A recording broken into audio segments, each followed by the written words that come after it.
Now, this is just a short one. This is on our OE Distance Learning Program. It's older, 2009, 2010. Like anything else, another bad thing that happens with DL is the fact that you stay below the cut line because everybody else keeps raising their priorities up. And DL is expensive. When it came for us doing this particular program, it was $250,000. That was 2009, 2010 dollars. And so one of the things that, as an initiative that we, TradeOut G2, is doing, is how to take this and put it on our OE environment, operational environment well code.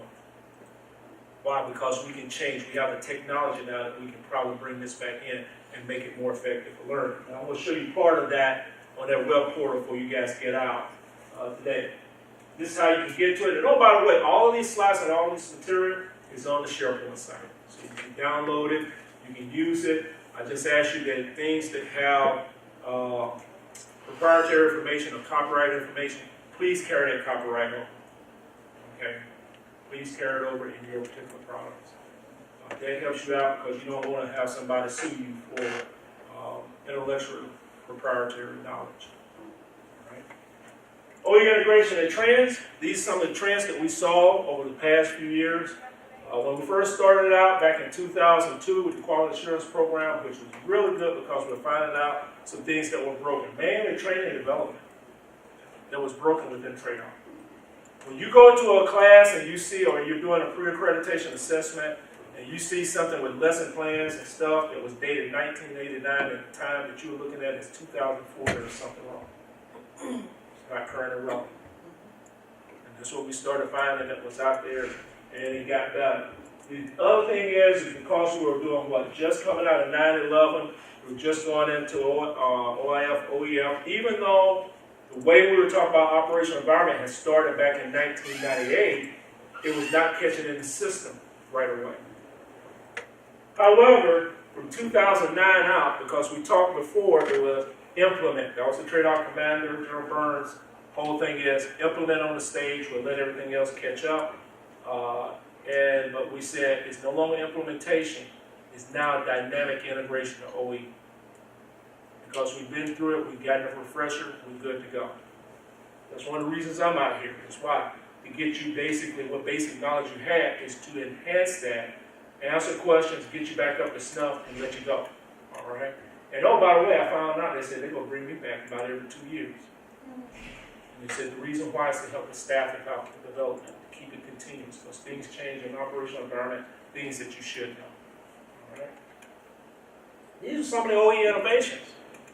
One of them started from SSI because of the fact that Sergeant Major, then in 2004, 2005 at the NCO Academy here, he turned around and said, I can't wait for you SASMA to try to give me products on OE. I need to have it in my course. So they found a unique way of doing the OE variable of the day. And what they would do is assign students a variable and allow them to come in, do the research on it, and make a short presentation the next day along with the Army back and talk about it.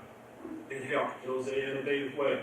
Aviation logistics, folks that were doing technical and tactical training, especially war tasks and battle drills, they were the ones that figured out how to integrate tactical, technical, and safety lessons learned in their training. They set out in their coursework some things they had to reset or reorganize how the modules were set up to make it more effective. But it forced them to do it. Again, operational environment forced them to do what? Make the change. So you can do that. You can have it, but it's where appropriate. Are you going to do it the first time around? I'm going to tell you no. There are some things that we found out it takes sometimes 2 or 3 years to get it right in OE, especially when it came to the horses. Because they deal with a lot of mathematical computations and everything else. They finally found out how to do it, making practical exercises. It set OE as a backdrop for what they were doing, and that's some of the stuff I've been talking to you about today.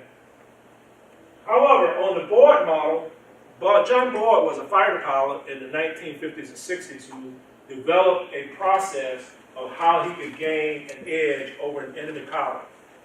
This is called the OODA process. It's been universally accepted through both the private sector and the public sector. Even in education, sometimes people use the OODA process. If you look at it, Observation, orient, decide, and act. They used it at the Fire Center of Excellence on their lessons learned integration. They'll make an observation, then they would go and look at how that could be integrated into the respective training, that particular observation inside the lesson. Then they would do the decide. They would act on it, and the act also meant that they went through the process of evaluating the effectiveness of it. The act wasn't just doing the platform they got on top of. They said, no, what was the effectiveness of it? And it went through the processes. You notice that we applied it with looking at the OE estimate. You look at that and you start saying, what is applicable when you look at training, education? Where does OE go into it? Also, there is a little book that we have out called TC 7-102, OE and Army Learning. You saw before that the Signal School had an actual book that they wrote on that time about OE. How could they integrate it in training? It was an early start. In fact, the young individual that did it, he called it OE for Dummies. And we laughed about it and we made a good joke. But we took it and formalized it because it was the baseline approach. How do we deal with that in training and education? How do we integrate that in? What does it mean where appropriate? I can tell you where appropriate, but you're going to figure that out because you know what you have to do. And this is basically what Army Learning Model was doing.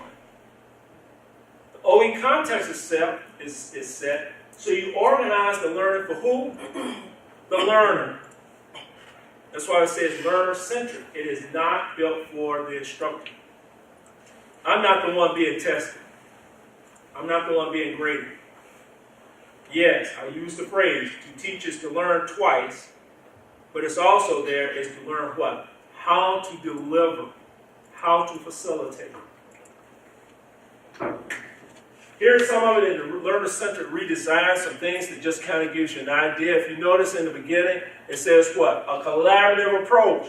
Also, resequence learning activities. Sometimes we have to do that to get effective learning. So when we're going through evaluating and assessing a course or a lesson, we're doing what? We may have to resequence it because it's out of sequence. Cultural awareness. One of the things that happened in the culture classes, we saw folks that were teaching some things out of sequence. And it wasn't effective. It took the culture center to come in and say, you have to follow this sequence. If you don't, it will not be effective. Because when they gave the implementation on it, they left it freehand, thinking now that everybody was going to follow it. And they don't necessarily do it because they're doing what? I'm trying to match when this best fits in my course. It meant they had to teach those blocks. And it entered into a dialogue that said, could you shorten some things up? Because it's taking our course where I can't take anything else. Okay. Also, technically proficient. At the end of the day, I want a good AG individual. I want a good financial management individual. Technically qualified. High speed, low drag. But you notice the bottom says a problem solving, independent, lifelong learner.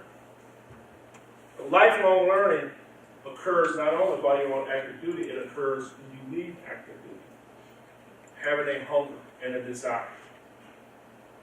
One of the quotes that I have from a famous author, he says, forever drink from a Pyrenean spring.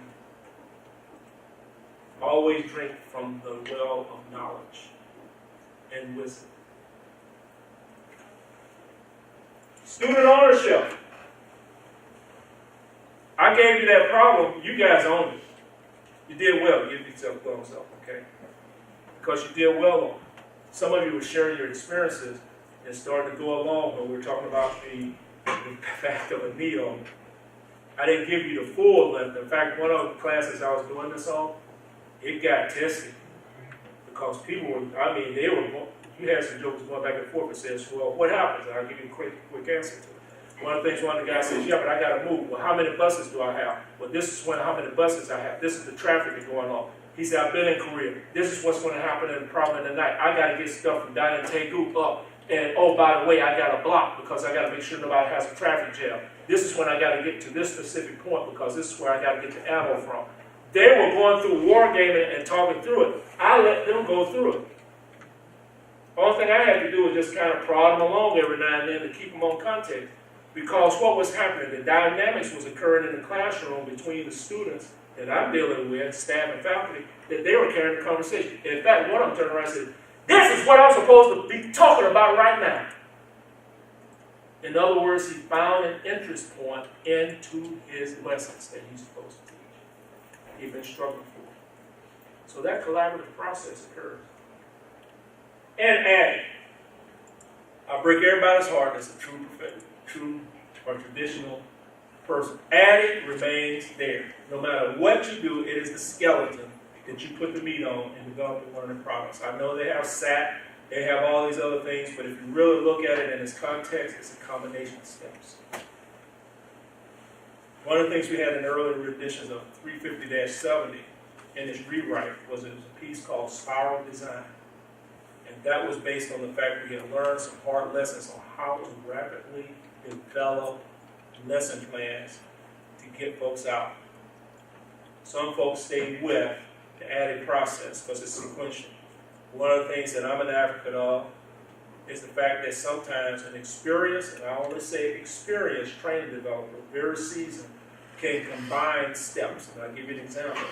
Do I need to do a needs analysis and conduct if the commandant tells me this is what I want to do?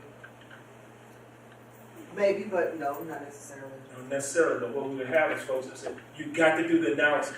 What do? You just directed me to training, and this is the reason why. When we looked at IED that was going along, it wasn't a needs analysis on that. It was direct that people was getting blown up. Get blown up. So they said, make it happen. It switched from doing an analysis of what we need to teach and where we need to do it to more in the development phase. In other words, you would design the development phase. And in fact, some cases we were combining those things in the process so we can rapidly get the product out. So some of these things happen. This is another one talking about the added process, which we have out of TC 7-102, but we also pull it up to just give you some folks some ideas. Ideas. I'm not saying that is the way. Ideas. I think it should be integrated for we.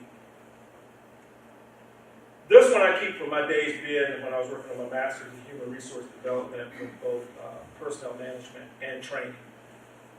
When we're doing this, I always carry this chart because whether it's digital or analog, these are some of the things that work best. These are examples only. That's not a hard, fast rule. There are things that you can do, and I'll give you an example. Jerome Dempsey never said, do away with PowerPoint. You may find some old timers around saying, oh, Jerome Dempsey said, do away with PowerPoint. He never did. He said, reduce the amount of PowerPoint. Let me give you an example why. During one pre-accreditation assessment, I had a class that I was going through looking at that had over 428 slides. I'm going to say it very slowly. 428 slides. I want to give them a little bit of it out. It was a 2-hour class. Divide 2 into 428. That's why I like that talk. Yeah. Okay. So what happens is when you're looking at it in a 50-minute delivery, what the developer and the person failed to do was take advantage of animation because they had broken some things down into one slide. So then I'm trying to Every keystroke. That's right. So what happens is, if you look at PowerPoint, you look at animation, what does animation do? It stimulates the brain through the eyes because you're looking at what? Scanning and picking out the points very quickly. You can make charts that are what? Too busy to convey a message, or you can put them in sequence. Some of my charts and slides up there can be made, what? Overlaid because it gets too busy. If you notice when I did the one on the variables and the office desk, it was animation. Why? Because it stimulates. It keeps the learning going. So these are some things you look at to do. Go from abstract to concrete experience. Videos. I particularly love dramatizations. Because you get folks in the class and they start doing the role playing and you start getting facial expressions. You get to see the things right there that happens before. That's just being the personal side in some places. Okay? Nothing that works better. So here's some summary and conclusions. You see here OE compliancy. How the degree that it's brought in, that's something that you talk about to an evaluator. The one that I showed you from the Army Logistics, that's what they did. Tommy Geller sat there and he said, Walt, this is what I'm doing and this is why I'm doing it. He walked me through the process. I had seen it beforehand, but he confirmed to me what he was doing, why he was doing it. My question to him was, how's that working for you? It's working okay right now, boss, but I'll tell you what, we still got some work to do. I said, what? He said, in the technical and safety lessons learned, because what they were finding out was a lot of mechanics, aviation mechanics, had picked up some bad habits downrange. They were doing really expedient things that worked downrange. They could not bring it back to continental United States or the western side of the house out of VA.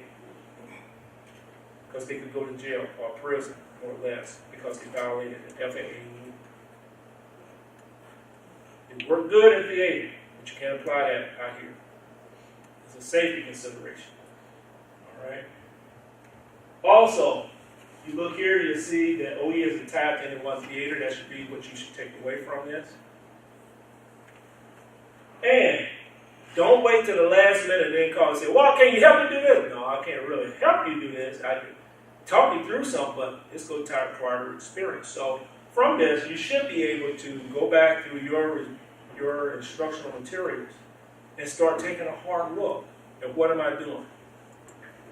If you look at it, we got away from what we call hard coding lessons learned into lessons, because a lot of times they were no longer important to the actual instruction. That's why you'll see insert the best observation, insight, and lesson. It empowers the instructor, gives you some latitude, because it may be something you want to talk about today that you didn't need to talk about yesterday. You keep the students in. Okay, now what I'm going to do, because don't worry, y'all will get out here around 11 o'clock. Y'all thought y'all would get out at what time? 12. See, I'm going to get y'all out of here a little bit early. Why? Because I like y'all. See? What I'm going to do is make a quick transition. I'm going to take you through the operational environment enterprise website. Any of you heard about that? Okay. I want to take you there because that's where you pull some of the videos off. That's where we're starting to put, we being TradeOut G2, are starting to put a lot of our materials. Why? Because our director says so, the G2. But also because we're trying to create a one-stop shop. General Wallace used to use an expression when we knew it was BCKS, a Battle Command Knowledge System or Knowledge Network. He says, if I can't get there in 3 clicks or less, I don't need it. So that's what we want to make sure that we do. As I walk you through that, that's where you'll see some of the videos and things that are coming up now. In the meantime, what I'm going to do is talk about also the decisive action training environment. How many of you have heard of that? So, date. Okay, so I'm going to talk to you a little bit about date. I'm going to show you a quick video on that, and then I'm going to take you to the OE portal. So I'll tell you what, why don't y'all take 5, stretch, all right, do a 7-minute stretch on it. Operations characterized by complex and urban terrain, the lack of front lines and insecure flanks, with rapid transitions between various aspects of unified land operations. While the U.S. focused on combat operations, potential adversaries were making different investments. These diverse adversaries, some of whom believe they are already at war with the U.S., employ traditional, irregular, and hybrid strategies to threaten U.S. interests. General Milley, in his confirmation hearings, summarizes his concerns. What do you consider the greatest threat the United States of America faces? Well, I would put Russia right now from a military perspective as the #1 threat. I would also add China, North Korea, and ISIS, along with Iran. Threats emanate from nation-states such as near-peer competitors or regional hegemons, and from non-state actors including transnational terrorists, insurgents, and criminal organizations operating from ungoverned areas or failed states. Adversaries, including Russia and the Islamic State, operate beyond physical battlegrounds, subverting and shaping public perceptions via propaganda and social media. The potential for disruptive technologies is steadily growing. As military technologies proliferate, all adversaries will employ increasingly advanced weapons against U.S. forces. Some advanced threats are approaching parity and in some cases are superior to U.S. weapons. To negate our standoff advantages, enemy forces will fight in cities and operate from populated areas. Enemies will fight on familiar terrain, among civilians, and within known cultural environments. The enemy's capabilities will be optimized for their terrain and circumstances, including niche capabilities to exploit U.S. vulnerabilities. Enemies will combine complex fires and maneuver with irregular forces, criminals, and terrorists operating among civilians. They will exploit their environments to close with friendly forces where combat mobility is constrained and use camouflage, cover, and concealment to achieve tactical surprise. This enemy may be difficult to template as they strive to identify and exploit U.S. vulnerabilities, learning, adapting, innovating, and attempting to create opportunity. Threat patterns of operation will change as they achieve success or experience failure. In the conflict between Russia and Ukraine, we see extensive use of electronic warfare, cyber, and social media, mass artillery fires, advanced air defense systems, denial, deception, and ambiguity, unmanned aerial vehicles, and in-depth involvement of Russia's intelligence services in an area where the military may not control the battlespace.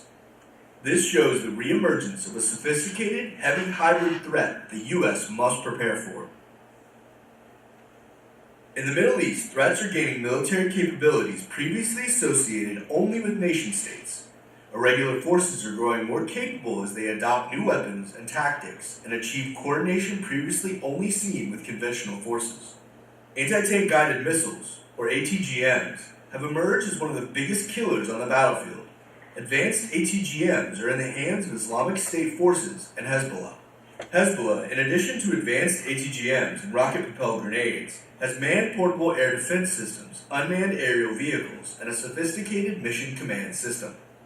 Hybrid adversaries, both state-based and non-state actors, can disrupt U.S. technological advantages through cyber attacks, GPS jamming, and other countermeasures. The Army's Decisive Action Training Environment, or DATE, rapidly takes experiences and lessons learned from recent and ongoing conflicts and incorporates changes in enemy objectives, capabilities, weapons, tactics, and techniques into the Army's virtual operating environment. Forces Commanding General Robert Abrams, addressing fundamentals in FORSCOM, made this connection between our current operating environment and training for future Army leaders. We live in a complex world. We live in an uncertain world. So I submit it's not what to think. What we need to put a premium on is how to think. And that's the beauty of the decisive action training environment. The actual mix doesn't matter. What matters is you're bringing in a different, complex environment every time. Because then it puts a premium on leaders and units that can think on their feet. DATE provides a common training environment for use throughout the Army for home station training. DATE features a hybrid threat that reflects the complexities of potential adversaries we could face in the 21st century. This threat includes guerrilla, insurgent, criminal, and near-peer conventional forces woven into one dynamic environment. In contrast to current counterinsurgency-based mission readiness exercises, the DATE, including data from Ukraine, Syria, and Iraq, allows units to fully exercise their mission-essential tasks supporting the Army's core competencies of wide-area security and combined arms maneuver. If the Army is to produce units and leaders who know how to win in a complex world, our training scenarios must reflect today's operating environment. The decisive action training environment does just that. Our future adversaries are unknown and unknowable. Consequently, we must prepare to face a complex hybrid threat, which features not only a near-peer conventional threat, but also guerrillas, insurgents, and criminal networks, which can act in concert, presenting a challenging problem set for our units and leaders. Brigade combat teams will have to simultaneously contend with this full range of threats against a backdrop of complex human terrain. They'll be engaged on land, from the air, in cyberspace, and in the electromagnetic spectrum.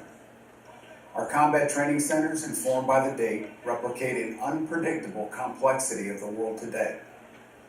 The opposing forces, or OPFOR, replicate the complex hybrid threat, leveraging a kaleidoscope of human terrain.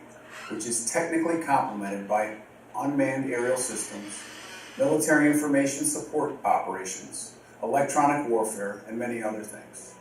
The date enables our CTCs to prepare our units and leaders to win in a complex world. By rapidly including lessons learned from ongoing, emerging, and future conflicts and threats into date-informed combat training center rotations and home station training, the U.S. Army is not looking back, but into the future. All right, switching gears.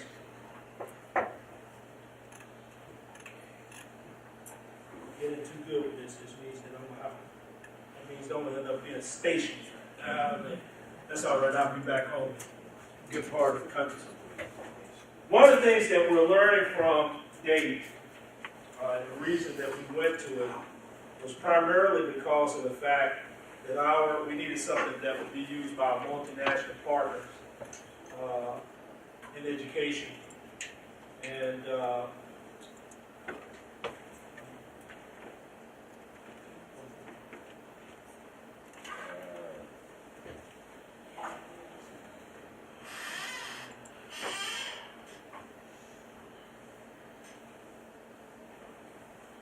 okay.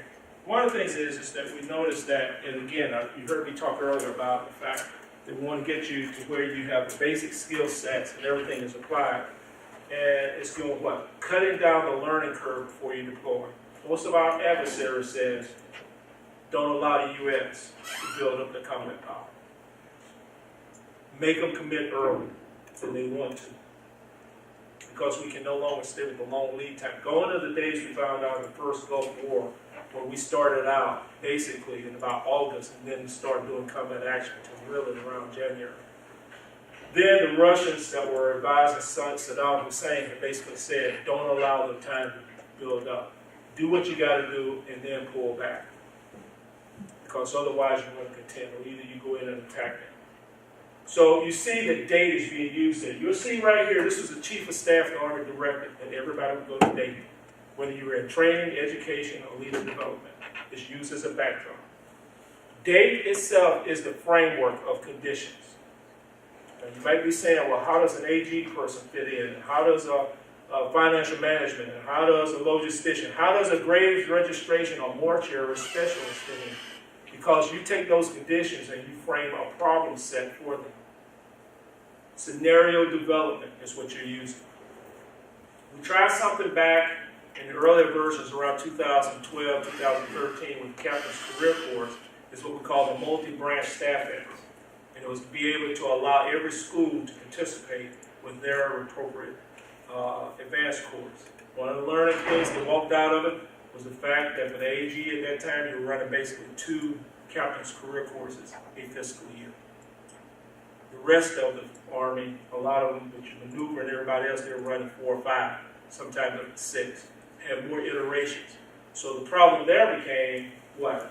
Timing, making sure you had folks that were either right there where they really could understand everything and participate in the process, or they would be failing. In other words, somebody had gone through the MDMP process and was way advanced over here, another person hasn't even started yet. So it became a point where some schools actually broke it down and they started coordinating, like Fort Benning, Fort Sill, I think Huachuca is still involved, as well as Fort Leonard Wood, because they could kind of get their courses tied together to participate. An advantage when you do that is no longer do you have the combat arms person that's trying to play the 1 or the 4. You have the actual professional there that understands what's going on, and it kind of gets everybody exposed to what they're supposed to do. Gone are the days of CASQ, Combined Armed Services Staff School, that was prevalent in the 1980s till it went away in early 2000s. Because Combined Arms, or CASQ as we call it, was designed to get a lot of folks in the same room for various branches. And they learned to work together because mainly everybody wasn't getting selected to go to the Command General Staff College. But there were positions as majors and things that we needed to do that they needed that great degree of staff interaction. So from that, you can take the decisive action training environment and use as a backdrop. And understand what I'm saying, because I speak from acting and everything else, is that you can use it as a backdrop to frame what the conditions you want those folks to deal with. I just did it today right off the cuff.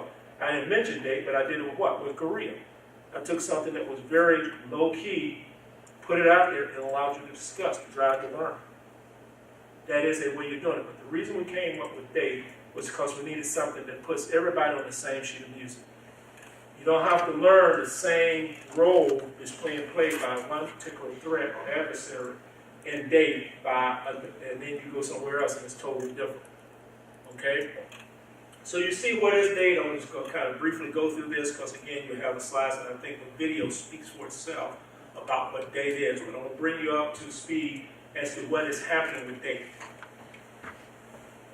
Again, you have the complexities that's out there. One of the things is I've had folks, and I didn't cover it in the last portion, was folks asked, they said, well, can you cover equal opportunity using date and OE? And I said, yes, it is, because it frames a condition that you take a real world situation and put in there. They said, can you do it with Sharp? And I have the Sharp Academy for the Artists 2 buildings away from me. They moved it to Fort Leavenworth about 3 years ago. And so one of their quality assurance persons came over and was sitting down talking to me, and Melvin said, how are we doing? I said, this is what you do to get data in as well as OE. It forms the backdrop of things that happen. Okay, one of the things I will share with you is sexual harassment. You actually had during OIF-1, that was a postal lieutenant who was sexually assaulted by an Iraqi national. So that happens in theater. A lot of times you can build that because we know what, from practical experience and around, we know what, sexual harassment and assault doesn't happen just at theater. It starts at the installation and it continues all the way through the deployment and all the way back. As I share with everybody, I said it doesn't happen on my watch because it affects the readiness. I don't care whether it's male on male, male on female, I don't care. It affects my readiness. I have enough problems with what? Dealing with the old man and his personality versus doing my mission. So I want everybody doing a full tilt boogie, what? To perform.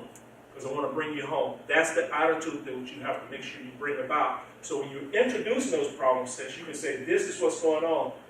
And the reason why we take it out of the context of Iraq, because they've already been there. So they formulate, this is what worked. No, how do I ratchet the problem up? How do I make it more difficult? How do I take that and then combine that particular situation with, and you start throwing in as a complexity, that they just got a letter from home. They're getting something off of social media. All of that ties you up. You can spend the day on it. But you're the experts. You know how to craft it. Okay? So you see exactly, in each country that you find that, Ariana, as I always point out, is not a rank. It's a composite of country and conditions. We changed that in that terrain in the South Caucasus. This is on the current date, which is date version 3.0. Okay? So again, it's a framework of conditions. It's not the scenario. You're taking this to design your own scenario. All right? And what we had to do there, we had to do some geographical revisions, add some more irregular threat actors out there, as well as info war, because we're seeing a lot, as you saw in the video, folks are being, for info warfare, criminals, folks that are dealing with information, and they exist to steal as much of your information as possible. If you haven't realized, you'll see now there was a commercial on this morning talking about VPN, and the guys are talking about how they can use that to secure their particular networks because everybody's getting hold to it. And you have folks that are what? Lone wolves who go out there and will steal your information. They will steal your information. If you go back to Bagram Air Force Base a few years ago, that's one of the reasons we lost thumb drives was because they found a whole bunch of them that was sitting out on the local market.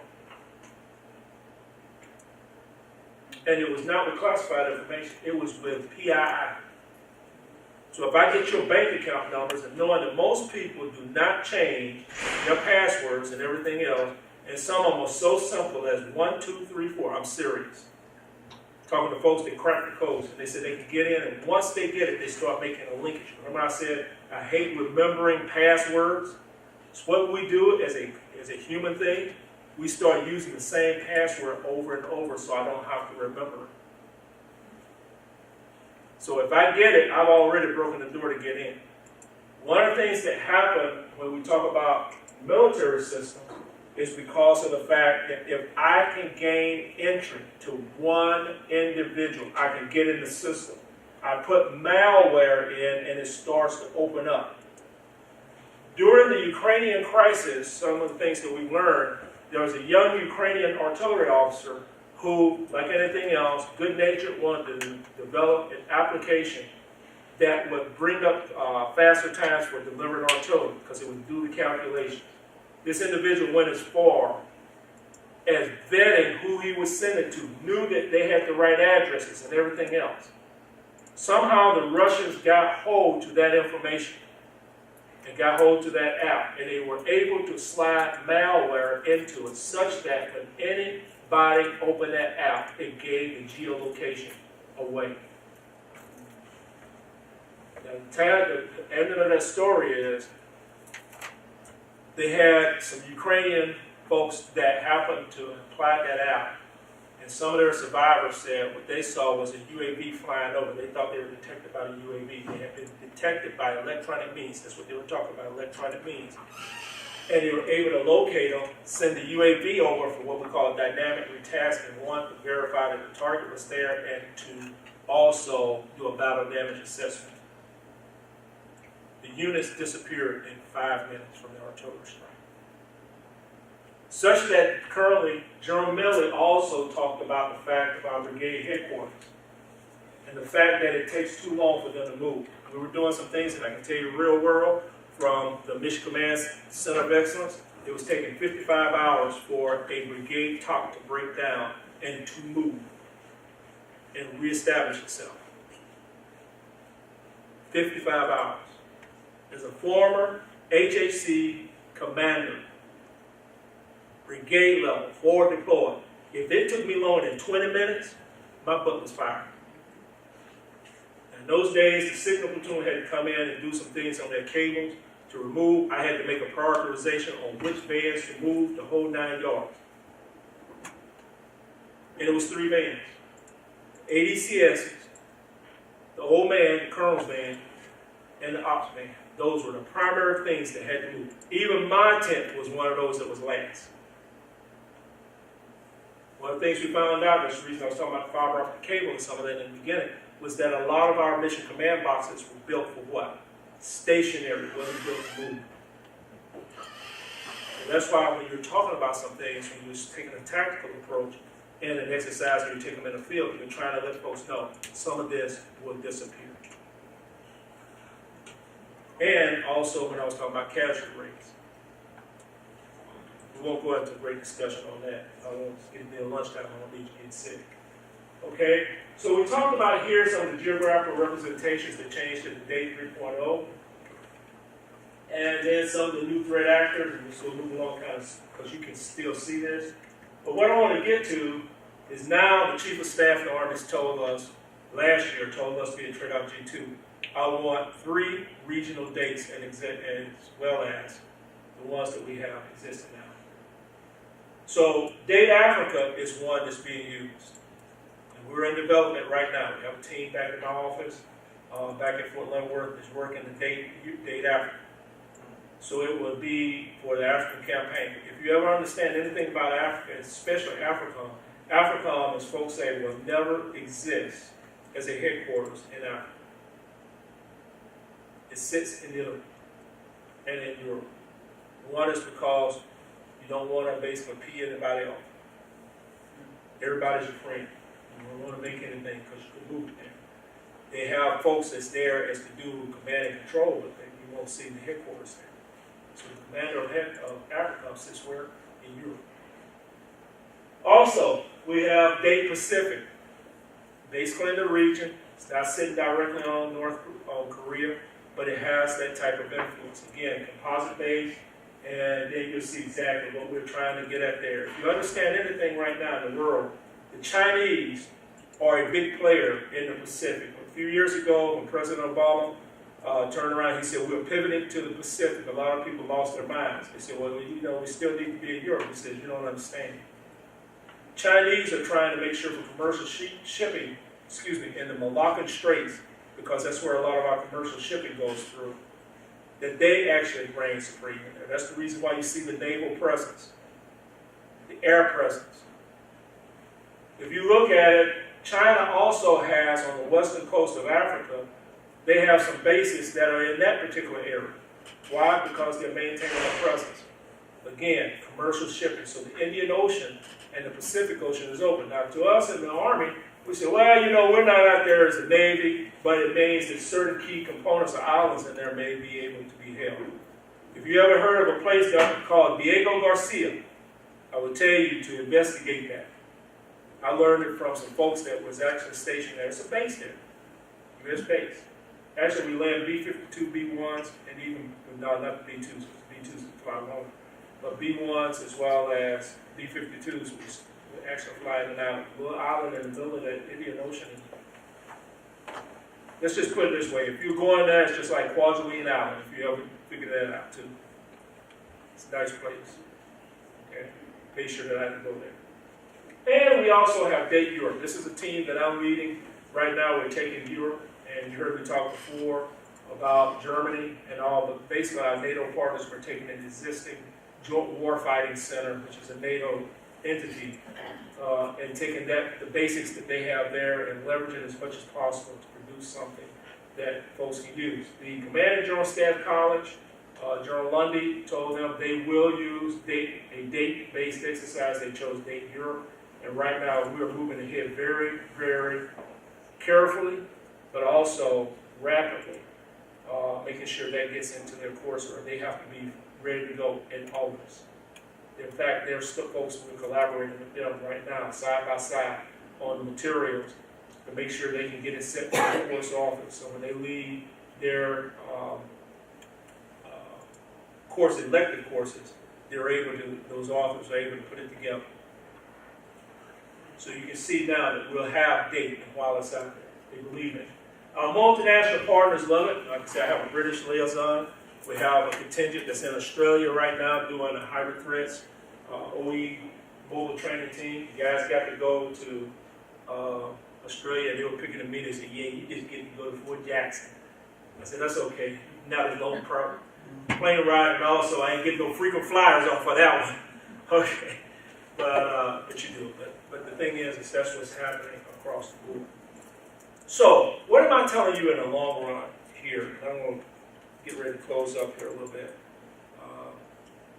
OE is important to you. We had some good comments on the break about the fact that it should be in the instructor facilitator course. Okay, we've had it there. It's the intention going back and forth. One of the other things is that that folks that are developing that, a lot of times they'll pull it out because they think, well, I'm saving more time by pulling this out and I'll put something else in.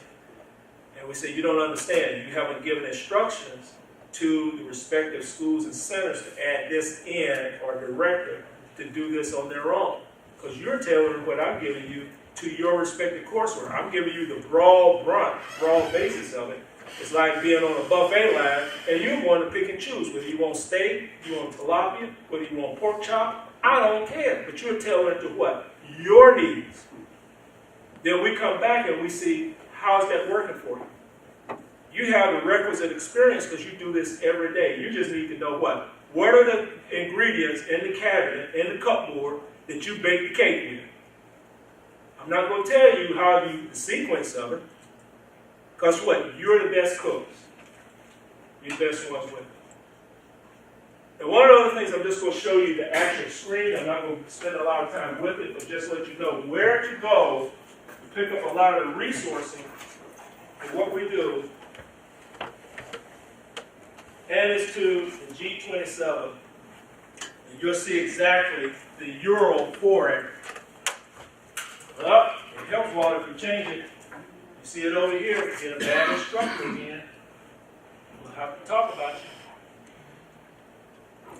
That's because also I have a classroom 21 that's in my building right down from my office. And I have to relearn menus when I go out. Okay? That's an excuse. That's my story and I'm sticking to it, right? Okay. Bryce on Francis, can I stick to it that way? See, she's good to go. She's good to go. She's got it. All right? But what it does is it allows you to go there and you can go in and pick up the videos that we have, A lot of times, I can show some of you if you wanted to when I get ready to release you. Or you can go in and you can pull off a lot of historical narratives. That's why we have our virtual OPT4 Academy.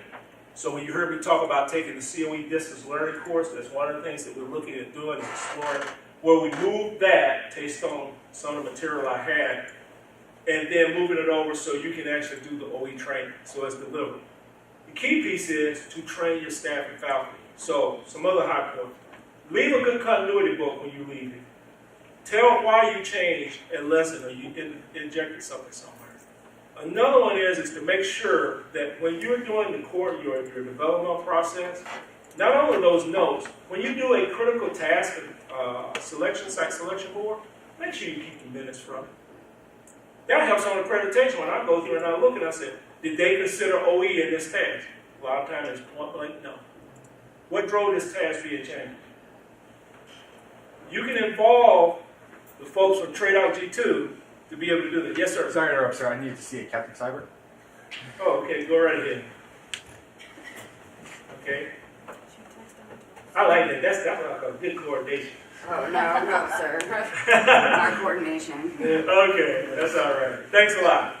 But anyway, what you want to make sure that you do is you can contact me or my counterparts out of TradeOut G2 to help you and help guide you in developing your individual training programs you want to do for your staff and faculty. We're partners. I don't know all the particulars. I'm going to guess at some of them. Some of them I'm going to read. But you can design it just like I had with the folks from the Sharp Academy and I started guiding them through because that helps get to one. It's not so much of the quality assurance, passing that. It's making sure they got effective learning and lifelong learning. So, I appreciate your attention and time. You guys have been very energetic. And Valentine's Day, go eat all that candy, get it all up, okay? We will have a weigh-in tomorrow morning after tonight. Okay, but y'all have a great day, and I'm very proud of you. Keep going.